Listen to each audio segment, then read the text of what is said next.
And your t-shirts are too tight too, Billy!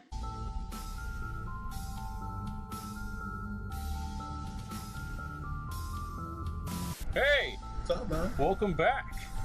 And you welcome back to Strong Mid-Card Podcast. We haven't done these in a long time. Long while. But man, there's a lot of stuff going on in the world of So much professional has wrestling. happened. So much has happened. A lot good, a lot bad.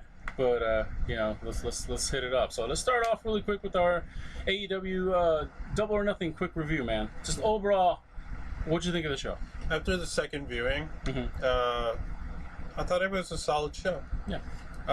The Stadium Stampede was probably highlight of the year so far. So far, yeah. And it, being a crazy year, it's something I think we needed. I think it's like a culmination of the crazy year that we had. Yeah. That came out of nowhere and just like, don't worry, guys. You know what I mean? We got this. Yeah. I appreciate that about AEW. They've been really creative. Yes. WWE has tried. Yeah. With Money in the Bank and this and that, but it's AEW where you kind of get the goofy, laugh out loud. The good comedy. The good kind of comedy. The good wrestling comedy, yeah. WWE kind of takes itself too serious. Yeah. Even when they try comedy. Yeah. There's still like a little restraint there from that. So it was great. All the undercard, or I should say the pay-per-view aspect of it, the straightforward wrestling. MJF and Jungle Boy. Modern day classic. Great fucking match. Brody Lee and Moxley for the championship was another solid match. Brutal. Just so yeah, like you said, it was that New Japan style. Yeah. Where they're just going around just kicking the shit out of each other. That's what I wanted too. That's what I was hoping for. Sheeta looking adorable in her Tifa cosplay. Yeah. And putting on a good match, man. She's champion. And she's a champ. We're all happy. Yeah. Nyla Rose, unfortunately for her, didn't get to have much of a reign. But I mean, like you have to give it to Sheeta. Sheeta's your best performer. Yeah. So you got to give it to her. The only problem with I think for that is that you still haven't built up anybody to go against her. Nyla Rose really is the only top heel. Britt Baker's hurt. Yeah. So they're in a tight spot right now. Yeah. When it comes to women's division, I think get used to Sheeta kind of seeing these 5-minute matches on weekly shows for a little while. Maybe some face against face, but you have to build the match, you know what I mean? But, I mean, she's solid. Like, she can have great matches with anybody. So, you put the belt on the right person, you put it on the best person. So, until further notice, I can see her having a very long reign. What do you think of Cody? Cody Lance Archer? What do you think about Cody's booking? My only problem is that, what do you do with Archer now? Like, Archer, it was great. A great story leading into it was that I guess maybe people just got tired of seeing Cody lose all the time, which makes sense. Like they kind of booked themselves into a certain thing. Okay. Where Cody's losing too much. So if he loses, like, will he start kind of losing any kind of that top face thing that he had going on? And with Archer losing, I guess they can always just say, well, we'll make him come back and be even more fierce than ever. Yeah, easy thing because he's still rather new to that, and you know what I mean. Like that part I get, so maybe that's why they went with it. That rebound run, it could always help. Where he comes back even more dangerous. Even more dangerous. Yeah, just more chaotic. You can always do that. I get it. But you also get the fact that you got to put a belt on your most popular guy. Yeah. So, or you're now in this case your two most popular guys, Jon Moxley. Actually, your most popular guys are champions right now, which I guess we really can't complain. Can't complain. Cody, Kenny Omega, Hangman, and Moxley, and Sheeta's the most popular. Yeah, so I guess really we shouldn't be complaining. I think we're not complaining. It's I think that would split the fucking. And we always say this is that we have to learn. Excuse me. To kind of stop looking at this the way we've always looked at WWE. Yeah. Like they book to make you nervous. They book because we're like sitting here like, what the fuck is Moxie gonna lose? Like, oh shit, like you know what I mean? And I miss that. As not going in knowing. Yeah. Like the match is dangerous. The matches they make are dangerous because you, in your head, you think, oh my god, if Cody loses, he's gonna be buried. You know, he can't come back from this, and it's just like, it's a different league. You know what I mean? It's a different ball game. They're not necessarily, they can't necessarily not come back or whatever. Yeah. You know the crazy thing about the Inner Circle? It's the fact that they are still untouchable. Yeah. They can take losses. Sammy, a good example. He takes a lot of L's, but at the same time, punishment. a lot of punishment. And he's becoming more popular for But it. at the same time, he's like he's the most entertaining guy there, and the most talked about guy in the company. So it's kind of cool to see that it's not exactly a burial. And the aspect we would view if we were watching WWE, you know, that allows Zack Ryder. Yeah. So, because I feel like I don't know if they tried that with Zack Ryder, but they kind of dropped the ball with him too. Yeah. To me, like the Sammy thing, I'm just glad to see him like hitting a potential.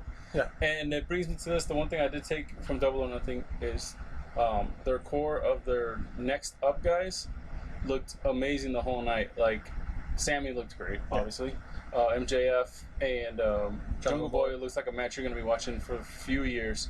And Darby Allin looked like a maniac too. And it's just like their core guys that are going to be their next generation guys, all got their shit in and looked good in the pay-per-view. So I was like, all right, well, they took care of those guys. I like that. And I take that, you know, that's the way I took. I don't know. Maybe I watched the pay-per-view a little bit different than the people we were watching it with. Yeah. Like I was just kind of like, all right, well, what's gonna happen here? It's an empty arena. What can you give me? What can you do? Like the ladder match. I know a lot of people we were watching with didn't like it. I loved it. I love the fact that it was not perfect. And it didn't look choreographed. Yeah, it didn't look. It looked like sloppy, and there's botchiness, but there was also stuff that looked cool and looked great and looked funny, and the right guy won. Holy shit, Brian Cage. Yeah, and Brian Cage. AEW.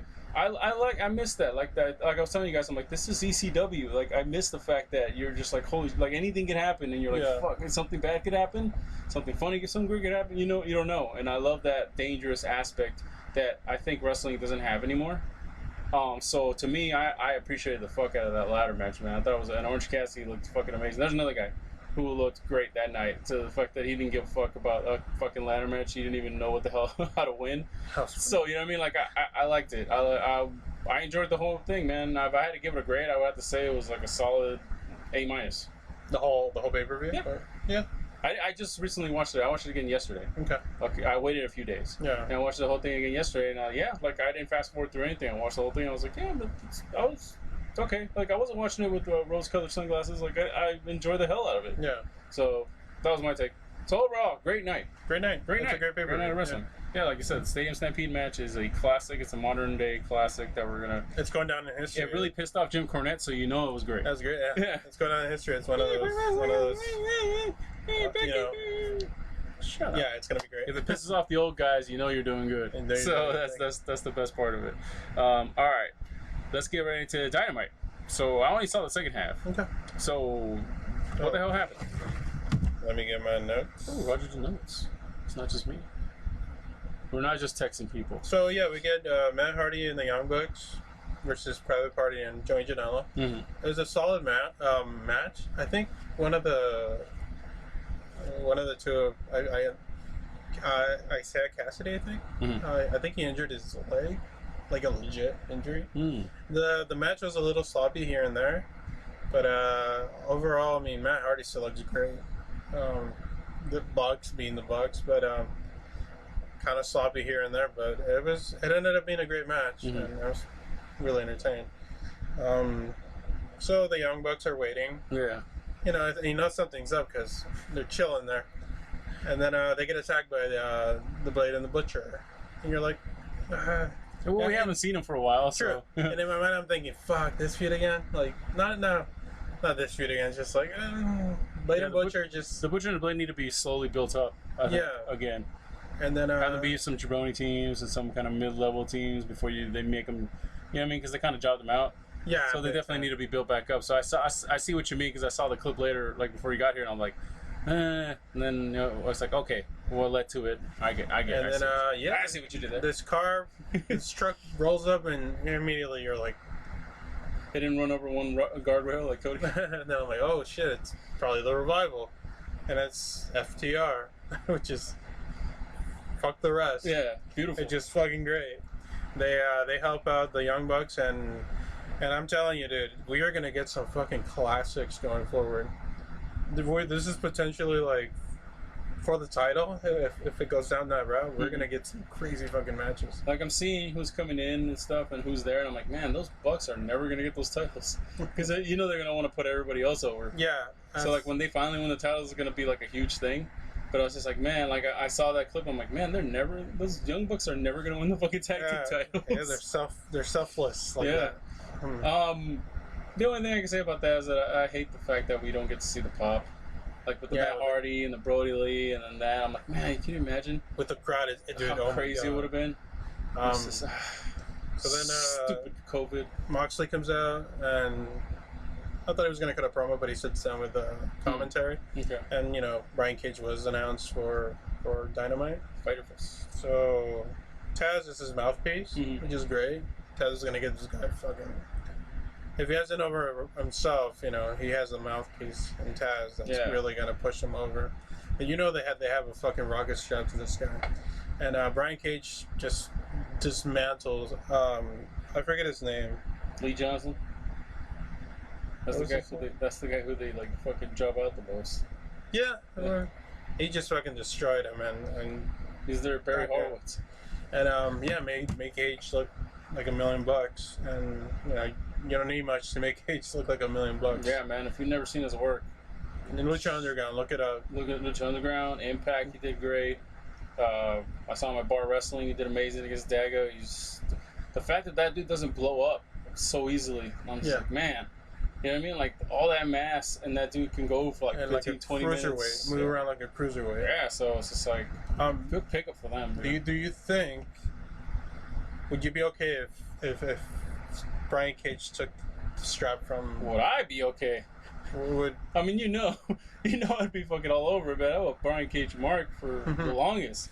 He's the only guy credible enough for me now at this point to be like, yes. Whatever way it goes, it's gonna make sense because Moxley right now looks like a killer. Yeah. So if he wins somehow by choking him out too or something, okay. You know what I mean? As long as it's a brutal, like when Brody Lee, like the fact that he didn't get pinned, he got choked out after a brutal match. All right, you know what I mean? Like you don't lose that much. Like he doesn't go down so far, on the fucking totem pole. Yeah. Same thing with Cage. If Cage gets like worn down in a brutal match and loses to a chokehold, it's like all right. And it's Moxley. He's a top guy. He's a bad motherfucker. And then at the same time, if Brian Cage like does a barn burner with him and then he just fucking destroys him at the end, you can be like, oh shit, okay. Like this guy's legit. Yeah. And then immediately you have a brand new fucking star. Yep, exactly. Yeah, it's a win-win. I'm good with either one. It's a win-win. Yeah. What else happened here? Britt Baker had this weird, like, conspiratorial. I saw a little bit of it on Instagram. From what I saw, it looked pretty funny. But, I mean, I don't know how it was watching the whole thing live. So, there were a lot of awkward pauses. Oh, okay. Insert laughter here? Yeah, I kind of just going for, like, this conspiratorial thing where Aubrey had something against her, and it's just... This weird angle. I think it was a comedy thing where, like, when they do something like that, like in a movie or on a show, when it's like they overlook what's obviously there was the fact that she lost or this is going on, and she goes, she's desperate to find like she's reaching for something, so we point at something that nobody expects or like an innocent. Yeah. Like in a comedy, so like it was Aubrey, and everybody's like Aubrey, like yeah. Like, so I saw that and I was like, okay, that's kind of funny. But I see what you mean though. Like if there was like a huge crowd there, then it probably would have come off a little bit better. Yeah. But I mean, the fact that they're still doing something while she's gone, they're just not letting her because she's top heel as far as women goes. She's better on the mic than on in the ring. So we'll see what happens. She needs to recover. And they didn't sign Deonna Purrazzo, so Jesus Christ. Oh, come on, AEW. Come on. Frustrations with me in the women division or whoever's doing the fucking scouting. Bad, dude. Bad. You're letting all these. Never mind. So speaking of women, we get Shida versus what was her name? Chrissy James, I believe. Brazilian chick, just great. She gave Shida a good match, and Shida struggled a bit, but ultimately got the pin, and a good exhibition for new talent. She looked good, made Shida look good, and gives me a little bit of hope. Then let's go to Cody talks about winning the TNT title. He does an open challenge, after next week, That's what I'm seeing. That's going to be like a weekly thing. Yeah, so It's like the old school TV title mentality. cool. And kind of makes me figure, okay, Jungle Boy ain't winning. Duh. But that was a cool battle royal. Oh yeah. So he says he's gonna, do open challenge anyone. So that leads me to kind of think. You think Archer comes in and? Oh, would it be too soon? It'd be too soon. Yeah. I think if Archer shows up, it's gonna be to put the fucking like he's gonna fucking brutalize him, and then the next week somebody's gonna beat him. Yeah. So it kind of made the battle royale kind of pointless, right? Not necessarily. I mean, you need to make his first defense look like something.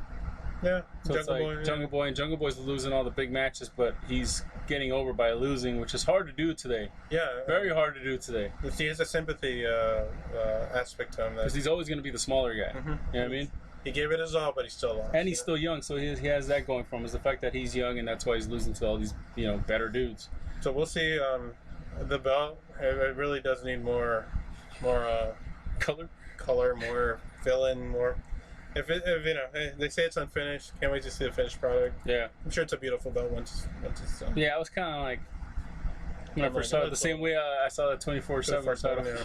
Not good. So all the fucking WWE stands went crazy with those memes. They're like, oh, we finally get to pick something up. Then we go into the battle royale. I think I missed, but anyway, we go into the battle royale. It's fun. Billy Gunn, man, is he fucking jacked? He's like 56 or something like that. He's taller than fucking their biggest guys there. Yeah, just kind of crazy. A lot of shenanigans, You kind of feel the rift between Warlow and MJF a little bit. I think it's a work. Yeah. Yeah, I think they're gonna use it to their advantage for something. Yeah. Like I see it as like an old school thing, like an old fucking Mid-South Georgia fucking style thing where they make you think that there's gonna be a split, like an old Four Horsemen thing where you thought they were gonna split, and then all of a sudden, they've been in cahoots the whole time. Yeah, I mean, I hope that hope they don't split them. They're great together. Yeah. All their parents are fucking. They all make sense. Yeah.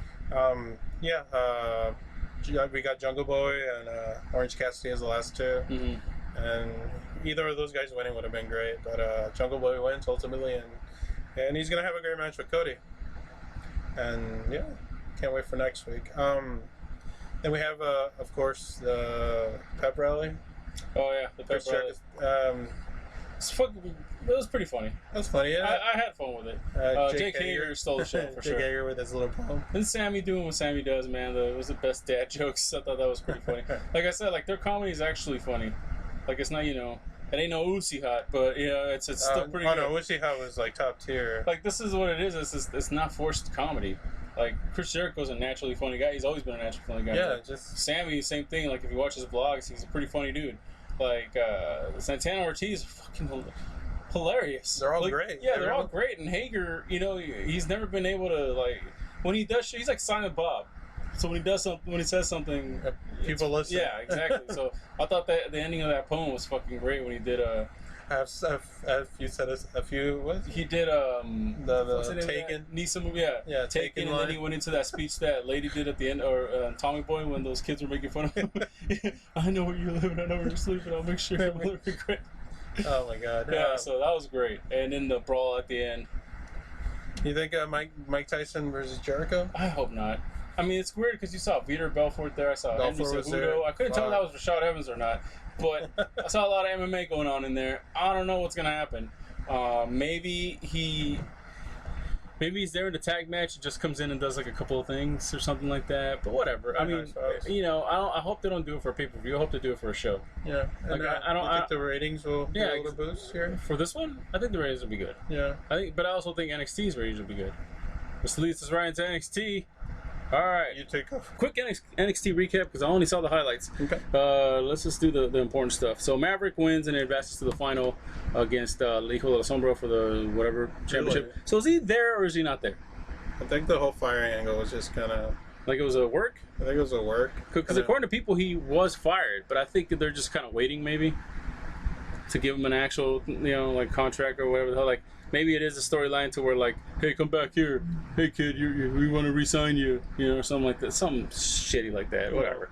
Trying to rework the whole fucking sympathy card with him. But whatever. I mean, good for Maverick. At least he's getting some kind of fucking exposure now. It took for him getting fired to do it, but I mean, he's always a great hand. He's always been great. He's yeah. hilarious. He's an actual funny guy you have there. If you just let him fucking do it.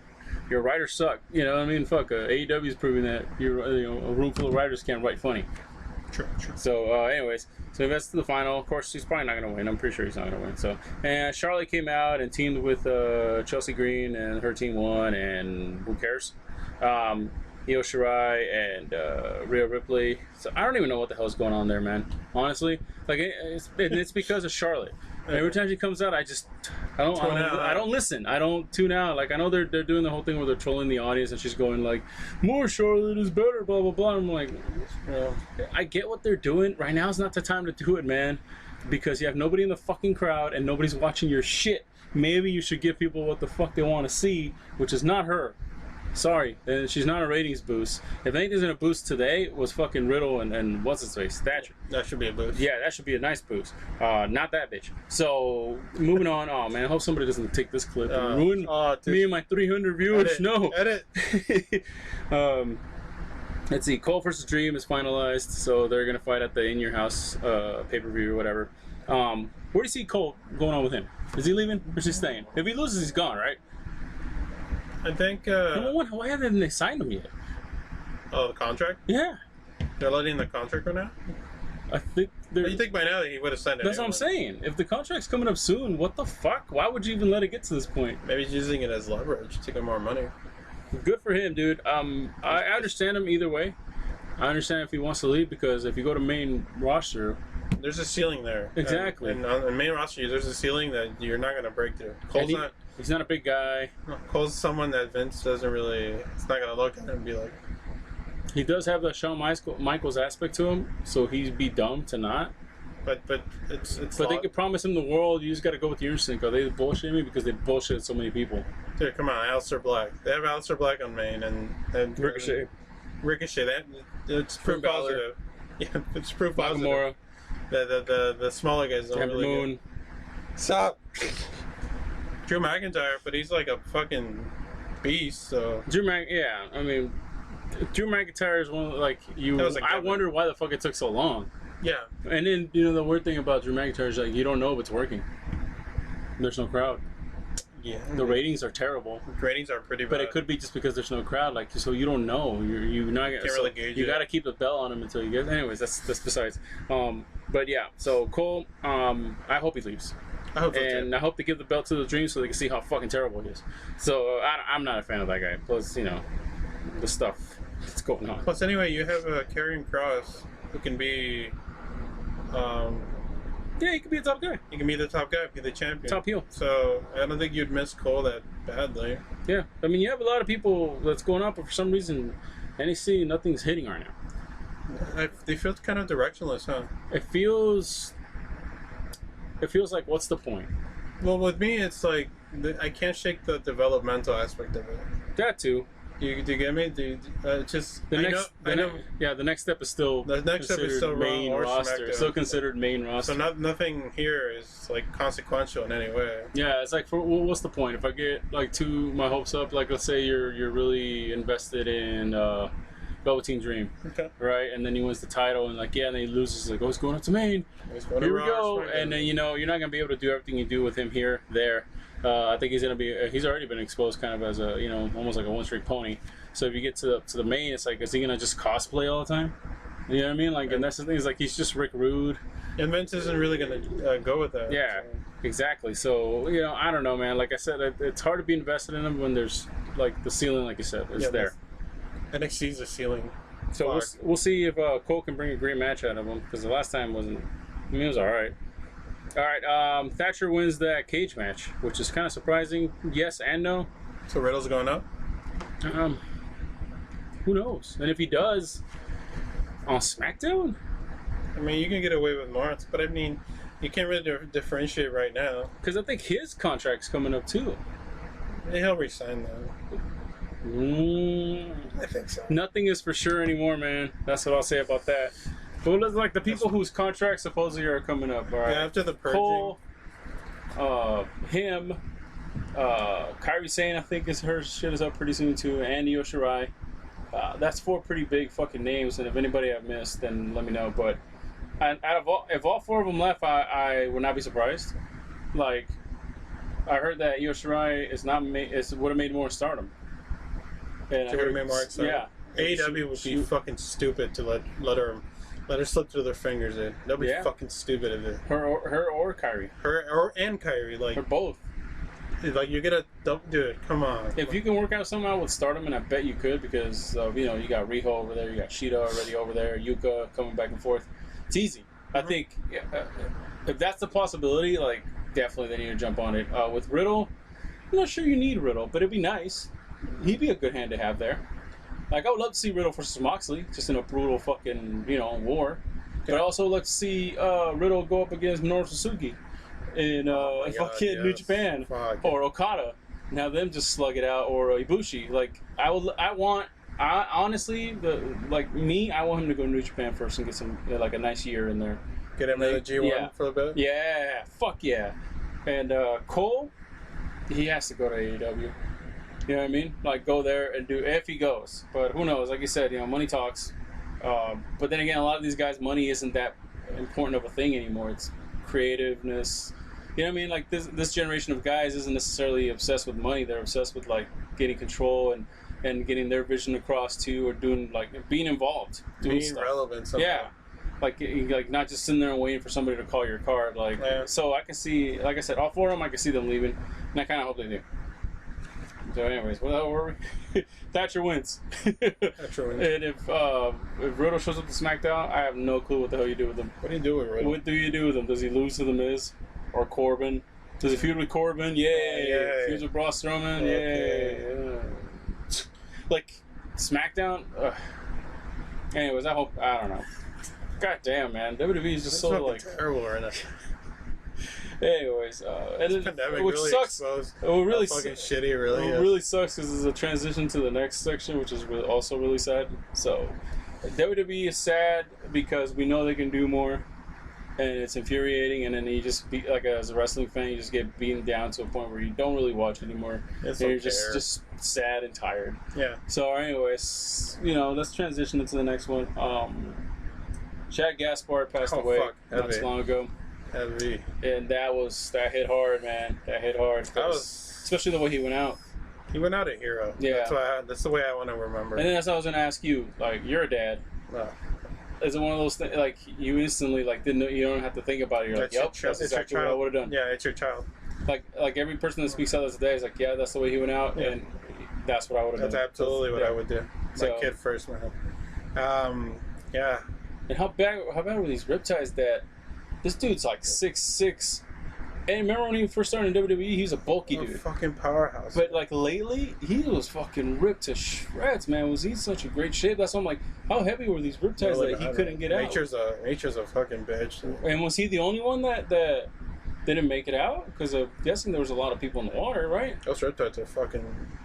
I've been caught in me and a friend of mine, we've been caught in... Oh, in the whitewater? Yeah. When you guys went whitewater rafting? No, at the beach. We just got sucked in, but thank God, like a wave just kind of kicked us back. Yeah. Damn, dude, it's brutal. You go try to have fun. It's been hectic for the whole world. You get this, finally get some outside for outside time with your kid, and you lose your father. Like, If there's any solace for him is knowing that his dad's a hero. Like, and not only that, but his dad was loved by so many people like in that community, and like they already said like, hey man, like his family doesn't have to worry, we got him. You know what I mean? Like JTG came out and said, I got we're gonna watch out for them, blah blah. Yeah. It's like, I hope it doesn't really affect.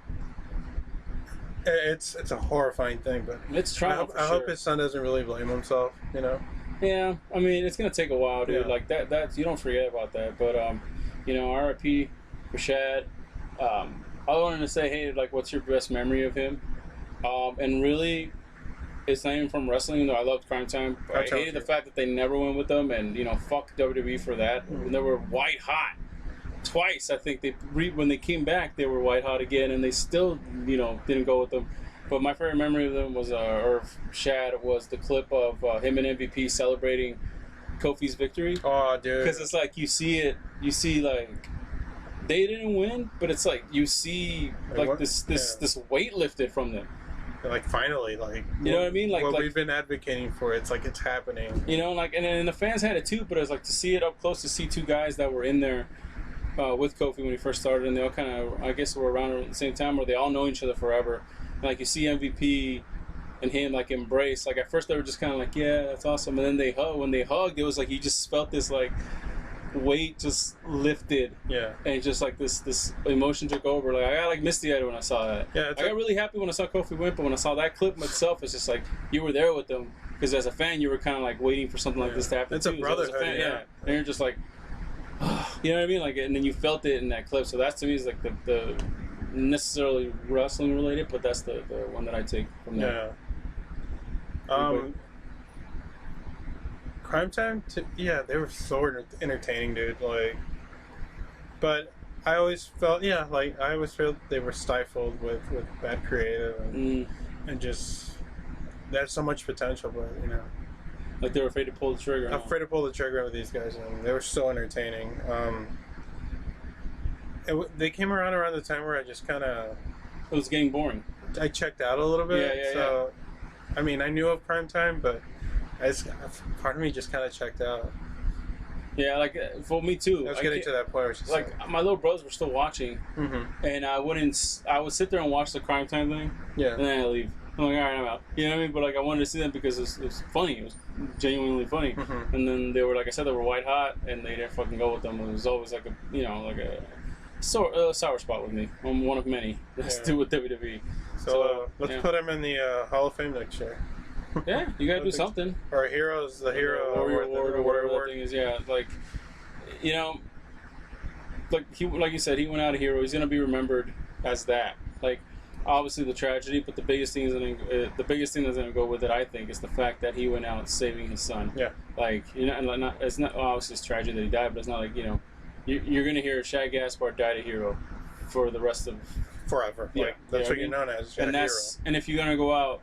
That's it. You know what I mean? That's you know, it's admirable. Yeah. So R.I.P. to Shad, and you know, that.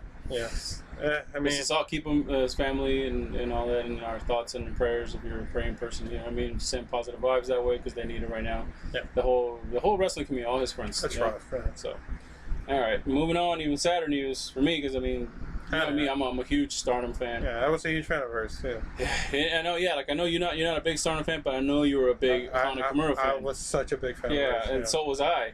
And I think that's like I was surprised. I'm like, wait, you know? Yeah, man. I'm like, okay, like oh shit, all right. Like you know, we got somebody because I know I watch Stardom all the time, so I was huge with a bunch of people, and her like the first clip I saw her when she was in Ring of Honor.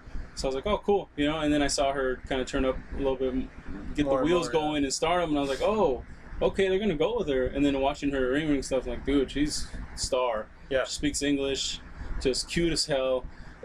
Great ring work. Her fucking Mafia kick was fucking awesome, man. I was just like, god damn, this girl's got it. She's next. So much potential. Like, she's next. Like, to me, I was like, she's got... And I gave her, like, 2 more years, and I thought she was going to be... Like, WWE and AEW were going to be fighting over her. Yeah. Because, like, she had, like I said, beautiful woman. Great England, you know, in Stardom, they teach them right. They can put on great matches. And like I said, she speaks good English. And was probably going to get better.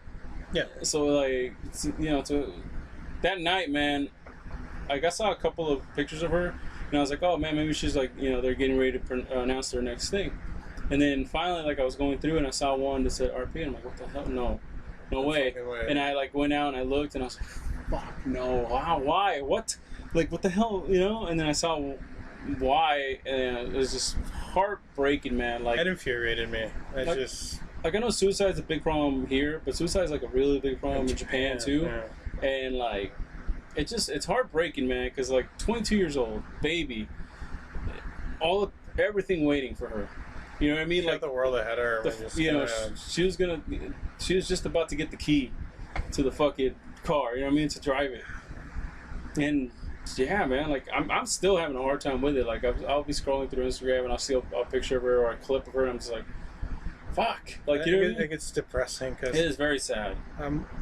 I mean, it stems from cyberbullying and. But I mean, something like that. You know, there's been an underlying thing. Yeah, I think it's the pressure of knowing that you're going to the next step, and it's that pressure that was constantly behind her. On top of that, you have,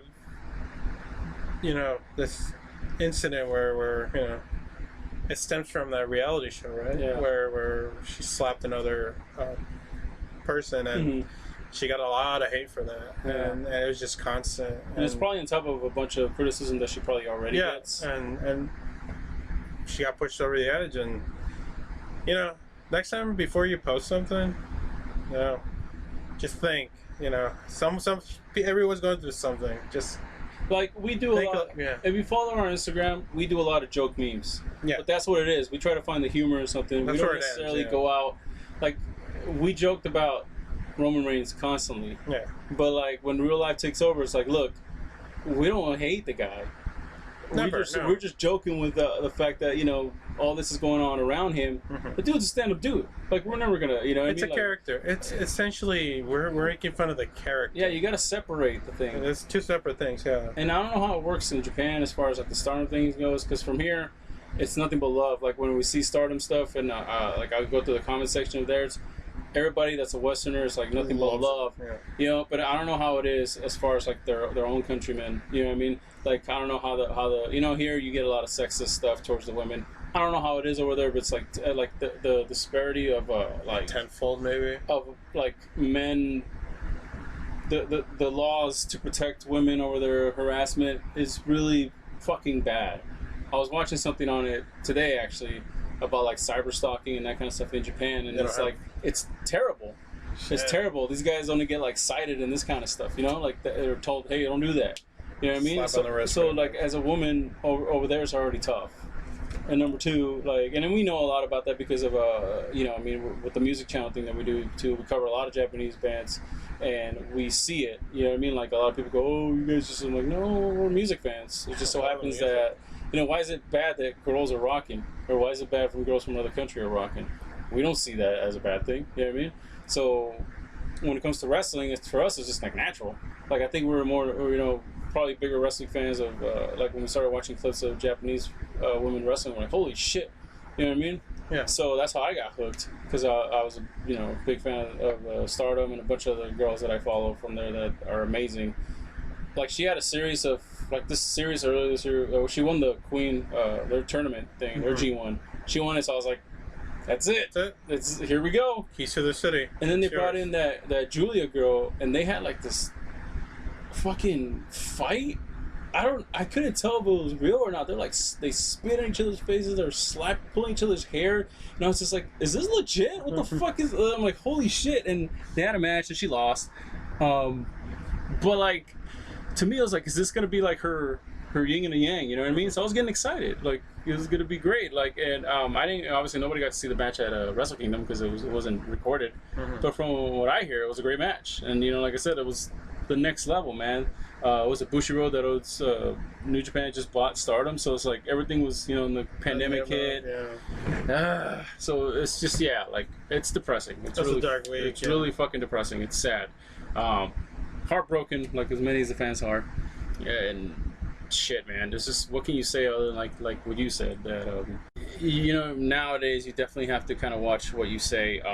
Personal attacks it's just bullshit. If you want to, I understand critiquing somebody's work and saying like, oh you suck or something like that, and it's like I think most wrestlers can just be like, shut up. But like if you get like, hey, you deserve to, you should be dead or something like that's, dude, come on, that's a little too much. You know what I mean? Like it's not real. But anyway, like personal vendetta against someone like that. Come on. So I know that whole company is like devastated. I follow, like I said, a few girls, and there's one that did tributes.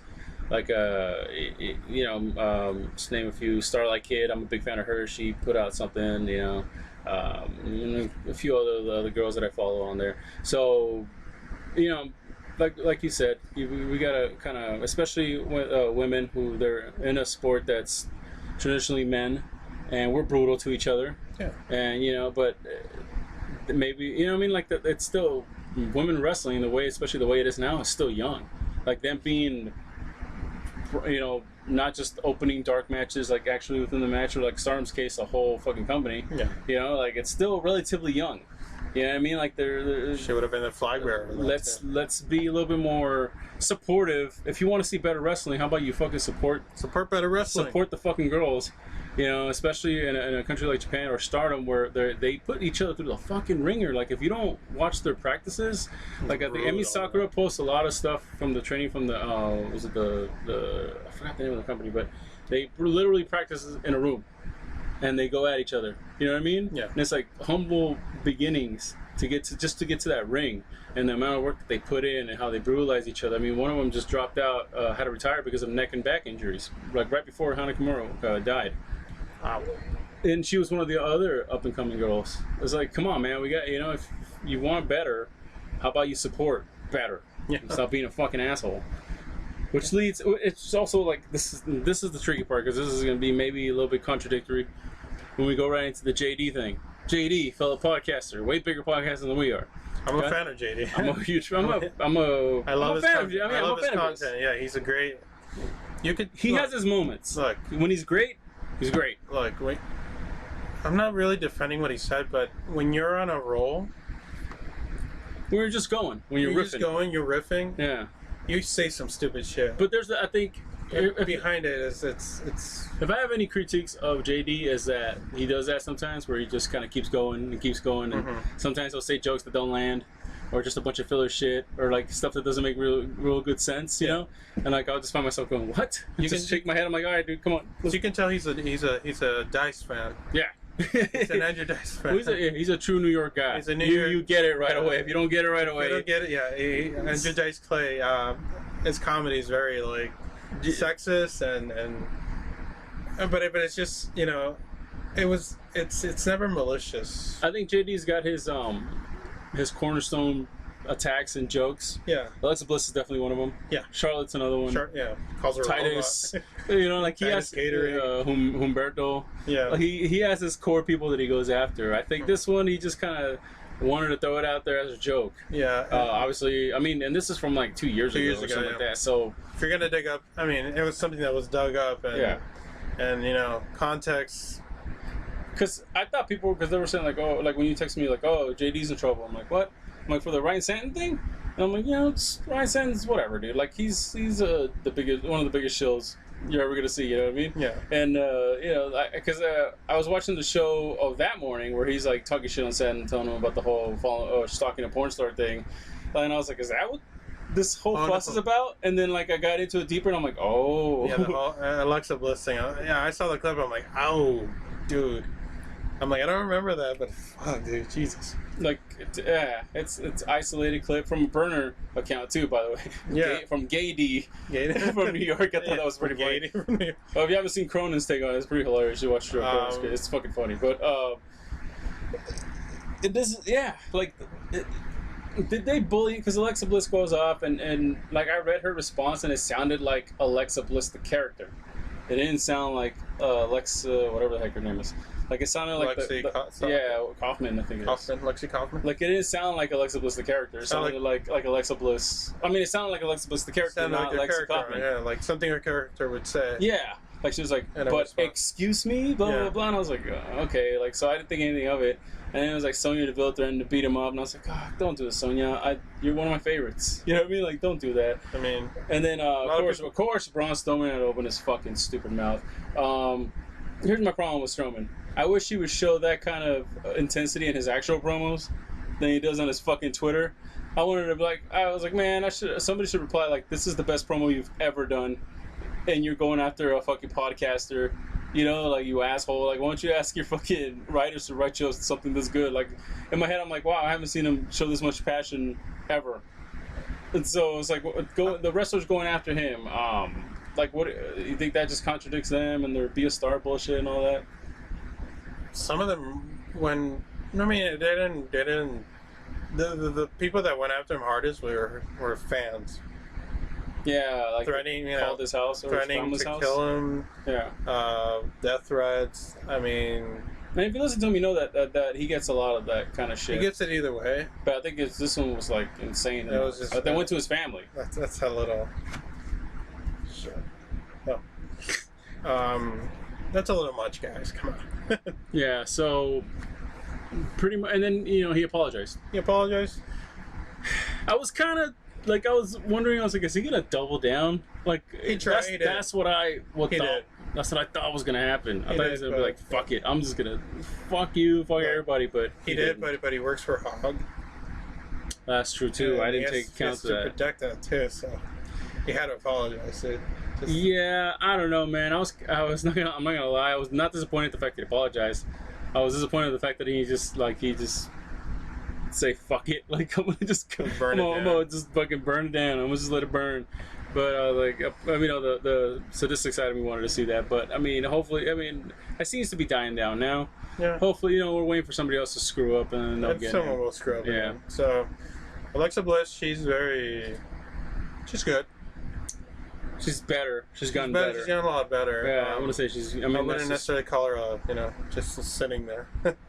she doesn't just sit there. I mean, she's popular. It's a great promo. She's popular. Yeah, she's She's kind of at a weird spot because they gave her so much so early. yeah. So that's the reason why. Her acolytes are fucking Yeah, her she's got a great resume. next to none. Yeah. So, But that's probably the reason why she's kind of where she's at right now is because they gave her too much too quickly, and Charlotte's queen fucking blonde.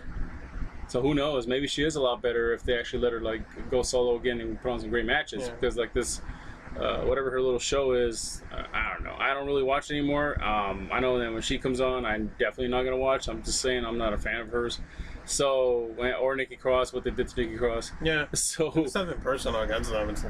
it's like It's the show. as far as her talking about her in-ring work stuff, I'm sure she's better than what she's showing. Yeah. But you're not showing it, so what do you expect people to say? Not everybody's gonna be a shill for your company and everything that they do, man. Like, you can attack podcasters and be like, "Oh, you don't have the right to It's on TV. We're allowed to be critical It's a of show. anything." Exactly. You're asking people to pay $10 a month or whatever you're gonna change the tier to, buy T-shirts, go to the pay-per-view events.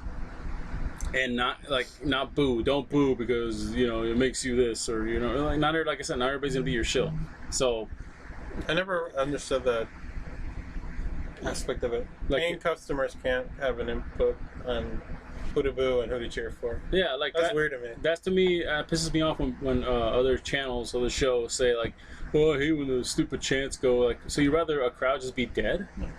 If you're boring a crowd, of course they're gonna do something to entertain themselves. These tickets aren't cheap. I'm glad they fucking got the beach ball out there. And guess what? That means your fucking match is boring. How about you put on a better match? Yeah. You know what I mean? That's what there's some.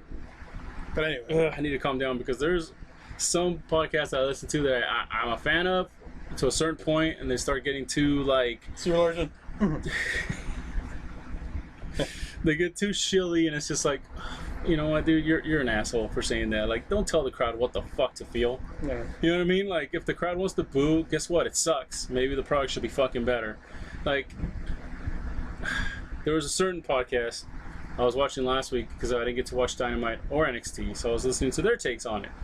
So I heard the AEW one, and they're kind of not ripping it apart, but being critical. And I heard the NXT one where they're kind of willing a good show out of it.